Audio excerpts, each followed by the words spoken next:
Joining me now to discuss what he's seeing, TD Cowen President Jeff Solomon. It's great to have you here. Good to be here, Sarah. What did you make of those warnings? I thought that it was pretty stark wake-up call to what's happening and what seems to be very popular now, and going against the idea that we need to have trade barriers and tariffs and industrial policy. Well, so first of all, that was a great session. I thought just chock full of information.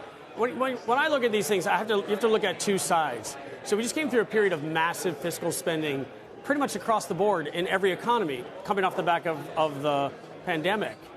And so when you counterbalance the amount of fiscal spend that has gone on, certainly in the United States, but I would say globally, and you counteract that with trade restrictions, it actually has a dampening effect on the global economy. And I actually find the two of them to be working in tandem with one another. Whether that was intentional or not, I don't know. But I think when we talk about things like building resilient supply chains or actually deglobalization being a gating item on global growth, well, fiscal spend is the thing you would do to make sure you don't roll off the growth curve. And I actually feel like it's working in tandem with one another. So that's why we're doing so well despite some of these restrictions. I would say U.S. exceptionalism is a big theme. It's actually a theme that our head economist at TD, Beata Caranci, has actually been talking about for about 6 months.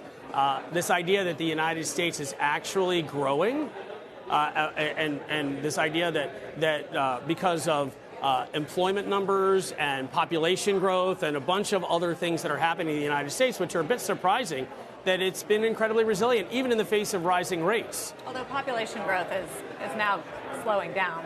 Well, we've actually had positive immigration. Like even with all the rhetoric that's gone on around immigration, we still are at a crazy low. Oh, I'm talking about the birth rate. Yes, yeah, no, immigration. yes. Yes. And so driving productivity in the United States is allowed the Fed to maintain a higher rate structure for a while, and it hasn't really impeded consumer spending or hurt employment at all in a meaningful way.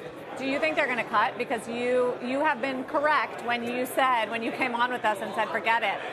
6 cuts priced in the market, not going to happen. Yeah, I mean, I think the earliest they would do something is December, but I'm still in the camp that they might not. They might not have to. Just because I think the rate structure has repriced higher.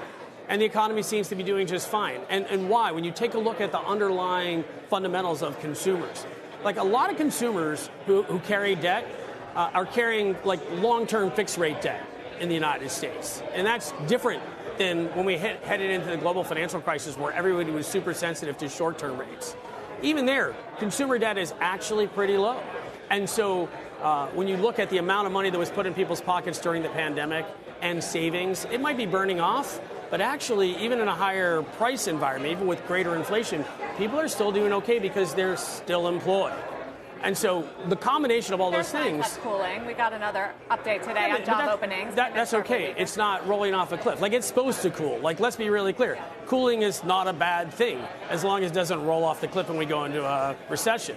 So I would argue that when you look out on this, that the U.S. economy is in great shape. What about the capital markets? You view it through that lens. M&A, IPO activity. So M&A continues to pick up, though I would say not where we'd like to see it, but it continues to pick up off the back of some of the strategic stuff that was happening in the end of last year. Certainly in the energy sector, we've seen a bunch of consolidation. In healthcare, we've seen a bunch of consolidation.